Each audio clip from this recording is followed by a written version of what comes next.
Hi, everybody. This is Rabbi Jill Zimmerman. What was with that fake smile?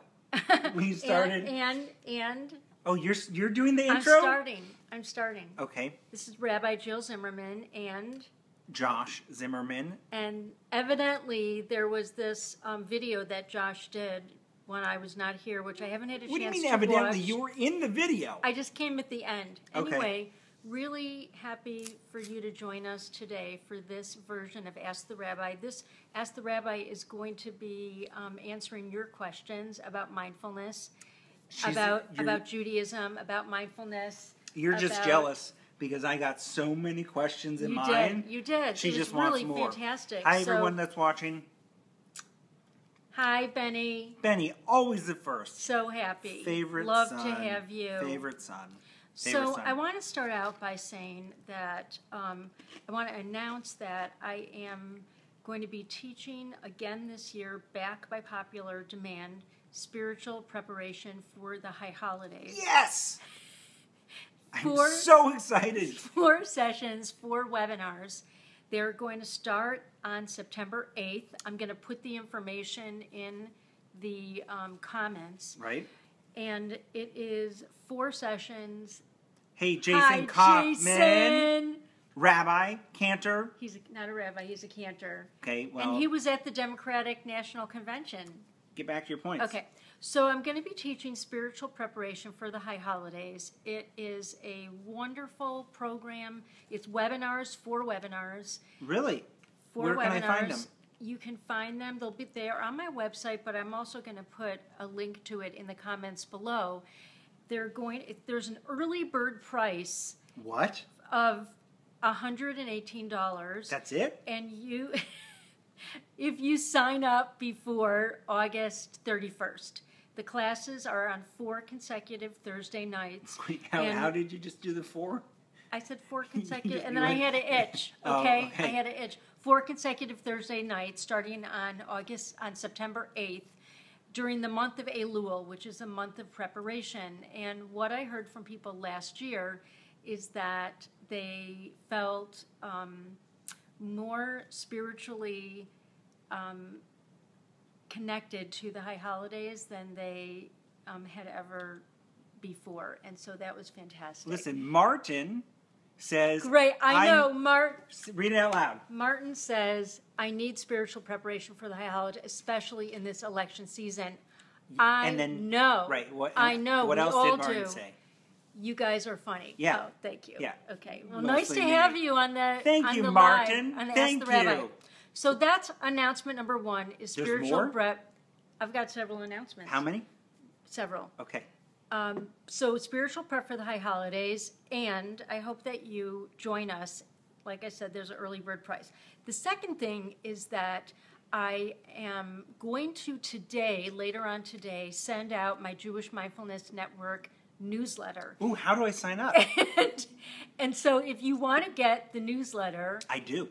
Then you can sign up. I will put the link to sign up. This is what they do on YouTube. In the comments section. Right. The link to sign up for the newsletter. Okay. I'm just saying that's why I'm doing this, because right. Some people might not know why I'm doing this, okay? And then the third thing... Yeah, but wait, what was that? About the newsletter, before. to sign up for the newsletter. Yeah, where can they go and sign up for the newsletter? I'm going to put the link... Say it out loud. I don't know the link, Josh. No, but where can people go to sign up to get the newsletter? On the link that I'm going to put in the comments, there's going to be a link that directly goes to sign up for the newsletter. Thank you, Benny. He would like to hear me talk without being interrupted. Okay, so, Benny, why don't you fly back from the East Coast? So the Jewish Mindfulness Network newsletter, and please sign up. I'll put the link in when the video is done. And the third announcement I want to make is that last time we did Ask the Rabbi, it was about mindfulness lessons that from the wilderness. And we talked about the book of the wilderness, Bamidbar, which is this incredible book that we just ended in the Torah. And we did the live video then what happened? and then what happened, well, wait a minute. Okay. Then what happened is that I wrote an article because several people asked me to write up what were the lessons that we talked about, and so I wrote an article, and it's on Medium. I published it about the 3 mindfulness lessons from the wilderness, and I will. Hi, Deborah. So nice to see you. What happened after you did the wilderness thing? I'm not finished. All right. And so, okay, good. I will send that. I will put you on the email list, Martin. Okay, if that's what you are saying. So. Thank you, Deborah. Thank you. I did mention again. She doesn't live in LA, but he is available, and also our son. Hi, back. Also, our son Benny's available, and he's in Brooklyn. So Do you know what this is, by the way? Mentioning this is Facebook Live prostitution. You are like our pimp. Anyway, so those are the 3 announcements. No. Okay, this is what happened. Josh, you say what happened. Okay, I will. Okay. I've been trying for the last 5 minutes. Go ahead. Well, I had certain announcements to make. Okay, you had 4. Okay. That's right. Great. Deborah has cute daughters. Great. Okay. Thanks, Deborah. Okay. So go ahead and tell what so happens. Here is what happened. There is an amazing photographer named Ted Forbes. And he has a phenomenal YouTube channel, The Art of Photography, which you guys should check out on YouTube. Just type in Ted Forbes or The Art of Photography. Deborah, I am 32. I know I look a lot older, but I'm 32. I know it's so hard to believe that I have a son who's 32, but... Wow, all about you. Is one of your other notes narcissism? Yeah. So, anyway, Ted does amazing camera reviews and talks about art. Full disclosure, I also help Ted. Yes, I am. Thank you, Deborah. All right. So anyway, Ted did a video, and he talked about my mom in it, and it was amazing. So you should go definitely check out Ted's video, and it has stuff about my mom in it, which is really cool, right? All right, Deborah. Girls are too young. Got it. Calm it down. All right. So that's my thing. Shout out to Ted Forbes. Can I mention something about Ted, about the video? Ted watched the video that we did on lessons from the wilderness, and Ted, who's not Jewish, was interested in the idea because the lessons are universal lessons for, applicable to anyone. And then Ted applied it to photography, and his video that he did, which has, I don't know, like 15,000 people watched his video. It's about lessons from, it's about creativity, and it was based on the Ask the Rabbi video. Yehuda, Josh used to date Rachel Maddow. Let me tell you something, Yehuda. This is really funny. I got a haircut maybe 6 months ago, and I went into the office, and Elba, who I used to work with, who sometimes jumps in here, started calling me Rachel Maddow and said I look like Rachel Maddow. And so they called me Maddow for a few days. So I could date myself. The other question, Deborah, how old are your daughters? Because I'm glad that they're cracking up. And oh, okay. So anyway, okay, next, what are you doing? I'm looking to see. Okay, this is supposed to be an Ask the Rabbi, where you're asking your questions about mindfulness, about Judaism, and what are you doing? Why are you moving you see what she's doing? She's moving it out of the way so it's like that. Well, because I had to read it. I am having a hard time reading it. Oh, do you see that someone said you're cuter than Rachel Maddow? Do you mean me? Or no, you meant Josh. Narcissism. Ask the Rabbi. Narcissism way is on too young. the Of mind. Course, 17 and 15. Yeah, all right, no, both. Neither of Don't the worry. boys.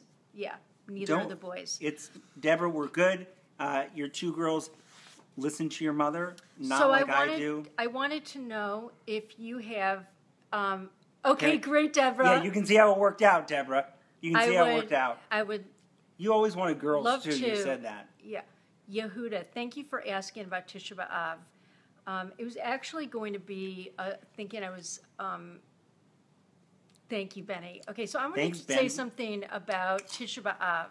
Tisha B'Av starts this Saturday night, August 9th, and it's hard to call it a holiday. It's more of it's a commemoration. It's the 9th of the month of Av, the Hebrew month called Av, and it's a commemoration of the fall of the Second Temple and also the First Temple. And you know when you go to Jerusalem and there's the Western Wall there, that's a remnant of the temple in Jerusalem. So Tisha B'Av was the time in which the Romans, in 70 CE, the Romans took over Jerusalem. They captured, they took over Jerusalem and they demolished the temple except for the remnant of that wall. And then the Jews were basically exiled from Jerusalem. And Tisha B'Av is, in Judaism, has the history of being a day of mourning.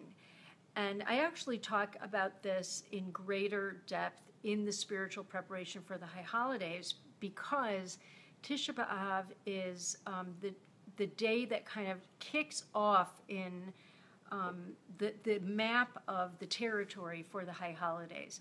And we start with this fall. Also, in Jewish history, I mean, the rabbis then said that a whole bunch of different things happened, horrible, destructive things happened on Tisha B'Av. And so it's a day in which we read the book of Jeremiah in a particular kind of mournful chant.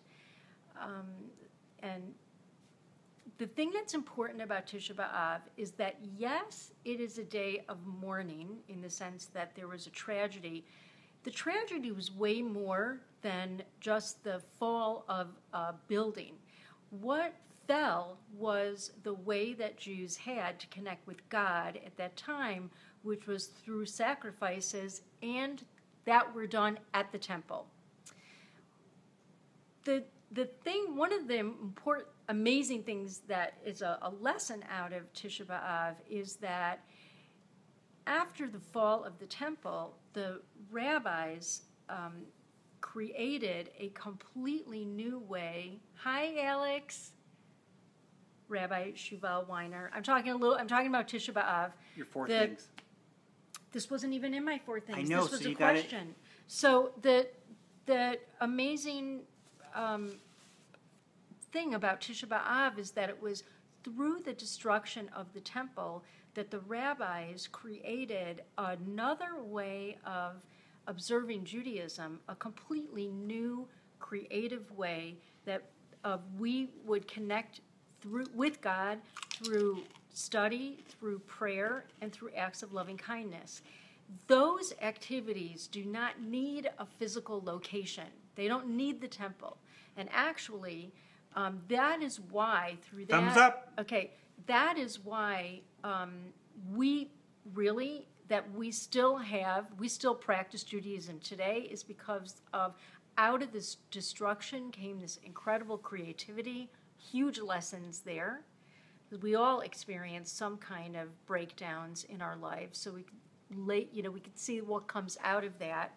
And the Judaism that we practice today, in any of the denominations, the streams of Judaism, is a product of the rabbis, what the rabbis created out of the destruction of the temple. So I hope that answers Yehuda. Thank you. Oh, yeah, Martin, that's great. Why don't we... that's a question. Okay. So Martin said, yeah, there's a female rabbi. There was an article on Facebook. I thought it was great yesterday. I'm out of the picture now. Okay. You moved it towards... Okay, all right. Well, do you want to answer the question? Do you know what Martin's talking about? No. Okay, so that's a great question. There's a female rabbi. I can't remember her name right now. Maybe Alex knows, or someone else. That there's a female rabbi that will refuse to fast this Tisha B'Av because of the oppression against women.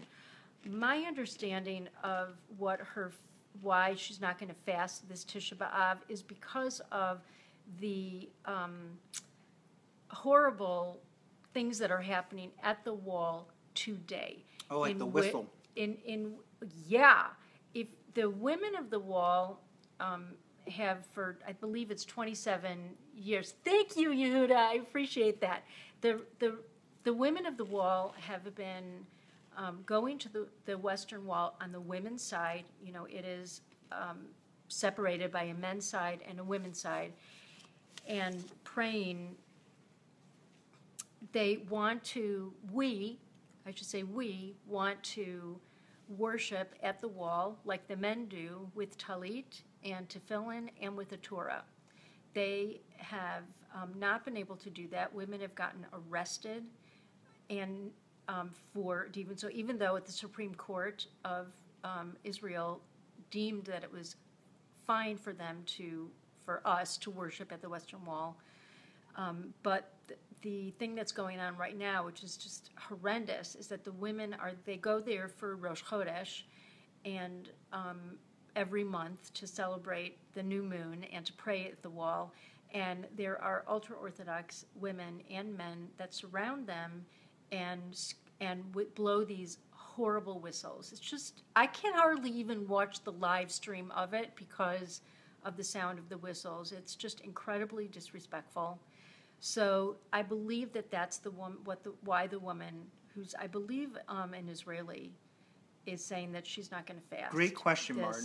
Okay, and so I'm going to answer. As the questions come in, we'll answer them. Did you get through your 4 things? Yes, I did. You're sure? So the 4 things are: 1 on the bullshit list. It is. Okay. Is it not? It's because I wrote my notes on this. What does it say? You can say it, Josh. It's just a notepad you mouth that Josh. It, I'll say it. Got it. No. Yeah, you. Okay. But you guys heard that, right? Okay. So the 4 announcements. This is Jill, one by the way. One is Rabbi the Jill. spiritual prep for the high holidays.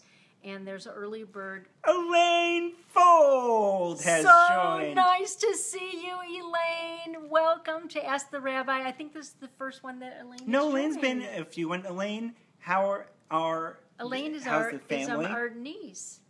If you have any God. Okay. We froze. But in the middle of saying how much we love Elaine. Hi, Elaine. So to remind everyone, 1 is that I'm going to be teaching spiritual prep for the high holidays. I will put information in that below. Second thing is that I'm going to be sending out later today a newsletter for the Jewish Mindfulness Network, and I would love to have you join the newsletter. So either put your emails below, or I will put the link in so that you can join the network. Can people go to your website and sign up? They can. They could. That's what I was trying to get to at the very beginning. So what is the website? www.ravjill.com. What is it? RAVJILL.com. I'm not spelling it with letters. I'm not doing it. You guys tell us below if you want us to spell with letters. Anyway, Okay. Here we go. What do you have on your bullshit list other than... This Ask the Rabbi is about answering your questions. I did have some questions that people have asked me in the last week about mindfulness, but I want to give priority to anyone who's here if there are any questions that you have about this time of year. About we're having a big connection problem about this time of year. Is that God telling us something? About the upcoming high holidays. What's it like to be a rabbi? You can ask anything. You could ask anything of me. It's called Ask the Rabbi. Yeah, right. Ask any questions, and I'll be happy to answer. And share this video. Yeah. Okay. Well, also the other thing is to sign up for notifications. Right. Sign up for notifications for the videos. Right. And share the video. And thumbs up. Right. So any questions that people have that I haven't addressed? Not yet. Mine. People were. Why do you see? As you pretend to read them, you keep cutting me out. Well, because I'm trying to get close to... Nope. People ask me more questions than you right now. Sign me up. Okay. Got it, Martin. Okay, Martin, I'll sign you up. So you look for a newsletter today. I'm cut off. You see that? Okay. That's. You want? So, one of the questions that people, that someone asked is dealing with the challenges and changes with aging. And what are ways to deal with those changes Botox. mindfully? I think that is such a fantastic question because what are you praying for the high holidays? I'm going to answer this question first about aging. So aging is something that happens to all of us. We cannot. Hi, Joe. Rabbi Joe Black. Rabbi Joe Black. Welcome. All right, Okay. aging. So let me talk about aging. So the question was asked of me, how does one mindfully deal with changes and challenges of aging, or for that matter, any problematic life changes? And I just think it's a fantastic question because It is. Because aging is one of the things that, like I said, happens to everyone. You can't avoid it. And it's one of those things where You get older. We have to accept. It's not so much a choice of. The choice that we have is how we deal with what happens to our bodies as we age. Now, people can say, and you can go into denial like it's not happening. Denial's just not a river in Egypt. And yet, no matter how much you deny it, you still have the way that you feel waking up in the morning, or whether you're creaky, or whether there are, your body gets creaky. You wake up in the morning and things start happening to you. It's kind of like adolescence, where you Okay, all right. Yep. We're adolescents, where you can say, I don't want to deal with that, but it happens. And so the only way to deal with aging, and of course, there's the positive side of aging, which is the wisdom that comes from getting older. But I think that what the person was asking me is how to deal with what happens when your body is not in your control anymore. There is for most of our lives, we have this feeling, and this is fed to us, is that we're in charge. That we can, if we exercise, then we'll be fit. If we eat right, that we'll feel good. Which is true. Which is true. But then, no matter what, there are things that happen that are beyond our control, and we are challenged to accept those things. And the question is, are we going to embrace what is? I think that is the most important and difficult challenge of mindfulness, is that mindfulness asks us to accept where we are right now. And if that place is illness or aging or loss, we still need to breathe into that place and find a way through it, because by saying that I don't like it and I'm not going to accept it does not help us move forward. So that was great. I'm not sure if great that was long-winded answer. Great. I'm famous for long-winded answers. She is. Okay, next question. Yeah. I'm still winning with the questions. You know that? Okay, go ahead. I know people had so many questions for Josh. Josh did a video before this video, which you should check out and share. It was called Ask the Rabbi's Son. And there evidently he had a lot of questions. I didn't even watch the video yet. Yeah, but you bombed. I did photobomb, but I didn't hear the questions. And so if you have any other questions, I would love to hear them. I want to answer Yehuda Jacob's second question because I think it's so good, which is what am I praying for the high holidays? I hope that everyone is asking that question. To look younger? I hope that everyone is asking that question. What I'm praying for this high holidays is that I have never before experienced in my life the kind of divisiveness that we're experiencing right now in this country, politically. It's mind-blowing. Every single day I wake up and I think, what is going to happen today? It seems like a Saturday Night Live sketch, even when it isn't. And by the way, if you want to play-by-play, just watch her Facebook, because she tells you everything she thinks and who she's not One watching. of the benefits of not having a board of directors as an independent rabbi is that I'm pretty open and vocal about what I think. So you're I would. In any most case, people so call you reserved. You're pretty reserved. One of the things that I really am praying for is that we find a way to come together as, number one, as Americans, because I think deep down, basically, we all want the same things.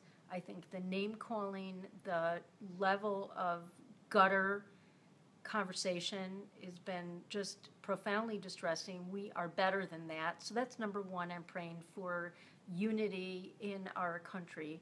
But the second thing I'm also praying for, to be honest with you, is unity in the Jewish community. And as I was just talking about the scenes at the Western Wall between the ultra-Orthodox and Orthodox, Reform, and Conservative Jews in Jerusalem and around the country is painful. Because again, we're all one family, even though we practice Judaism in different ways. So I'm praying for unity there. And there are many other situations that are going on in the world that I can comment on, but no, you could. But this is Ask the Rabbi.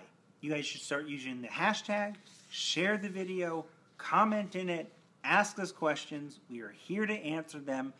I feel like we're doing an NPR telethon.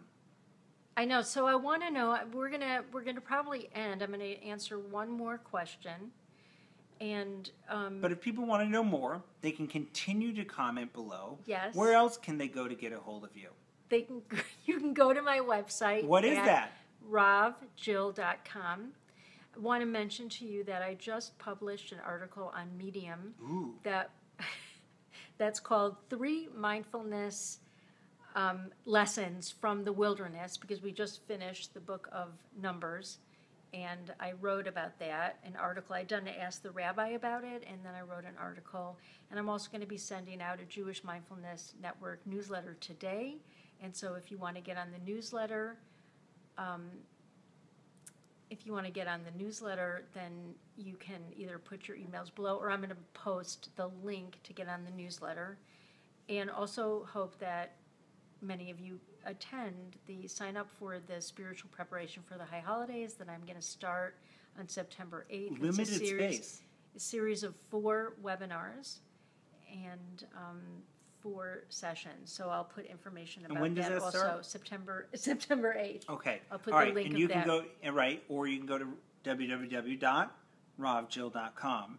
Right, and I want to answer this other okay, question. we had a really good question. Okay, so this will be the last question for now.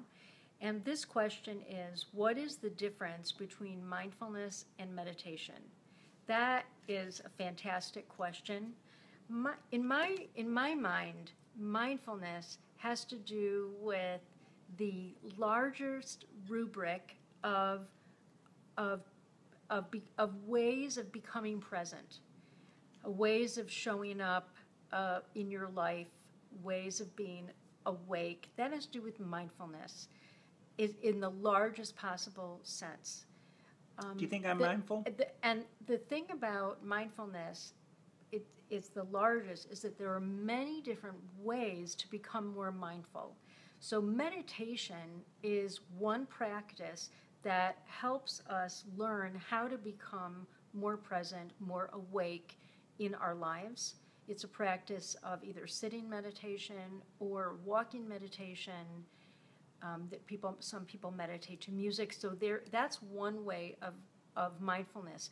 But there's other ways of practicing mindfulness, like prayers that people say we say before we eat or after we eat, which causes us to become more mindful of both how we eat and grateful. There's gratitude practice. There's practice of saying blessings. What about meditation? So, I said, so I want to just clarify that meditation is one practice, one way of becoming more mindful. It is not the only way to become more mindful. Judaism itself, I think, is mindfulness practice. Now, you can do Judaism and not be mindful, but I think the intention of Jewish practice in all the forms, study, prayer, loving kindness, if you do the intention of those practices is for us to become more aware of the divine in our lives, as well as to call us to be present. You can learn more about those. You didn't ask if you thought I asked if you thought I was mindful. I think that you have become more mindful. Really? I do. Tell me more. I think that you've become more mindful by, like for example, we were having a text conversation and I asked Josh something and Josh wrote something back that I thought was maybe a little bit harsh. And me? Harsh? Yeah, and even before I said anything, you wrote back on the text and said, "I'm sorry for how that sounded. Let me try this again." And then you wrote that you were in the middle of working, and so you corrected the way that you responded, and I thought that was really mindful of you. I accept your apology. Thank you. Okay, so that is all right. That is mindfulness. That is. Whenever you put space in between what happens and what your response is, that's mindfulness. Easy as that. It's not easy. It's simple, but it's not easy. Just like meditation. It's simple, but it is not easy. But you know what is simple? What? Signing up for your newsletter. You can sign up for the newsletter. And signing up for the classes that you're taking, which limited space available. Anyway, we want to thank everybody for this week's Ask the Rabbi. I think I still got more questions than you, which is fine. I guess that Josh is more popular than me. Let us know below. Let us know below. So thanks for being part of this. Share the video. Again, check Ted Forbes out on YouTube, The Art of Photography. Check my mom. I'm going to be very busy out putting links in below. I will. So check back later. Can you imagine if they weren't when you did this? And also, sign up, subscribe. You can subscribe to these videos, so the next time that we do them, you can get a notification. How great is that? How Technology. Amazing is that? That is amazing. Oh, thumbs up! Thank you, Jennifer. Yeah. Is that why you came in? You got the notification? I hope so. So nice to see you, Jennifer. Okay, all right. So Jen, talk to you later. Bye, everyone. Bye, everyone. Shavua Tov. Have a great week. Bye. Bye. Is that it? Yeah, that's it. Are you sure? That's you don't want it. to cut me off in the thing again? I do. I want to cut you off.